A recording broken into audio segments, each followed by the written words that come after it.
Popularity. What is it made of? How does a person get to be popular with lots of people and have a few close friends, too? Let's watch and see what makes people like one person and not another. According to findings from the Pew Research Center, social media usage has increased nationally by almost 1,000% in 8 years for people between ages 18 and 29. In fact, Consumer Insight Service Experience Simmons says over 98% of college-age students use social media. Does this state of constant connection and sharing take a toll on how users perceive themselves? We asked several students. I would rate my self-esteem on a scale of 1 to 10 at a 2. A 3 or a 4. My self-esteem's probably at an 8.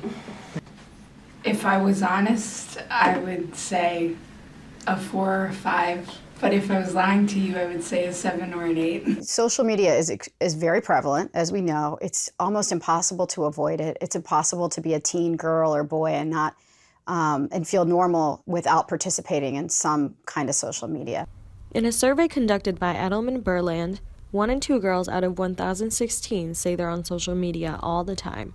But how has this impacted their opinions of themselves? But there's all these models that they're posting constantly of like what you should look like, but I don't look like that, so it's kind of like a slap in the face. Like, I don't want to say Kardashians because I don't actually like the Kardashians, but like women like that have like the beautiful like curve here and then like fit like perfectly. I just find that really, really, really gorgeous, and I don't have that, so like. I definitely think social media has an impact on my life and just like what I would like to change about myself, because it's seeing everyone's most perfect version of themselves online and not being able to accomplish that in the real world. The staggering success of Instagram shows the power of images. People share some 20 billion photos a day worldwide, scoring 1.6 billion likes. According to Dove's Self-Esteem Project, the average girl spends 1 hour and 24 minutes preparing for selfies each week. What type of feedback have these students received? And has it helped or hurt how they see themselves? When you post something, like we all mutually are just like, we're gonna hype this person up as much as possible, so they send like emojis and like really, really in-depth in-depth like paragraphs on like how like good that person looks and how amazing like they are as a person in general. I have a really, really good support group because like that type of friends on social media is much, much more constructive than like strangers like likes on social media. I don't know if it's constructive because like people are just like, oh, you look great. No one's gonna be like, oh, you look fat.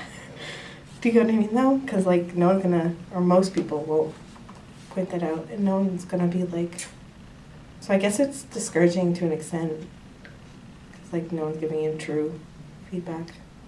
I don't get any negative comments on social media. I don't receive or I haven't in a long time. Like now that I know how to use social media. When I was like 13, yeah, they were bad comments because I moved around a lot and, middle schoolers are rude. But now it's more so just like nice things like, oh, you're so pretty. And it just boosts your self-confidence. Digital profiles allow users to create new realities that may or may not be representative of their real-life experiences. Have students altered how they depict themselves on social media? And are they influenced by what they see? Think about it. Are you the same person that you are now, or are you the same person online? Your Facebook page, your Twitter, your Instagram, are you the same person? Or are you just projecting what you want to be seen as? I definitely edit my photos. Even with filters, I have the app Facetune, which is mobile app Photoshop. And it's mostly to fit the sort of skinnier image. I don't try to do that. I just try to be as authentic as possible and live my truth. Trying to stay in trend and with clothes and beauty makeup and all that other. I'm always tempted to. You know how you have Instagrammers who have a certain aesthetic that they have, so you can scroll through it and it's really gorgeous looking in general. I'm maybe I should change and delete things and move them around and make it have an aesthetic, and then I'm no, I am who I am. Can't change it, it's good. I like it. If people like it, then they like it, and that's it. So if your concern is more, what do you look like, and do you look good, and do people like your photo, try to shift that into understanding that there's a bigger picture here. It's not just about looking good in this photo. It's about the way that you are portrayed. Your entire character is being portrayed online. And understanding that that has the bigger implications in the real world, and that's what you really should be focusing on, rather than, do you look sexy in this photo?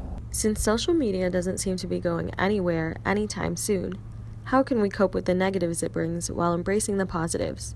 The answer lies in early education, teaching students from a young age how to effectively use social media and manage their self-images independent of virtual feedback.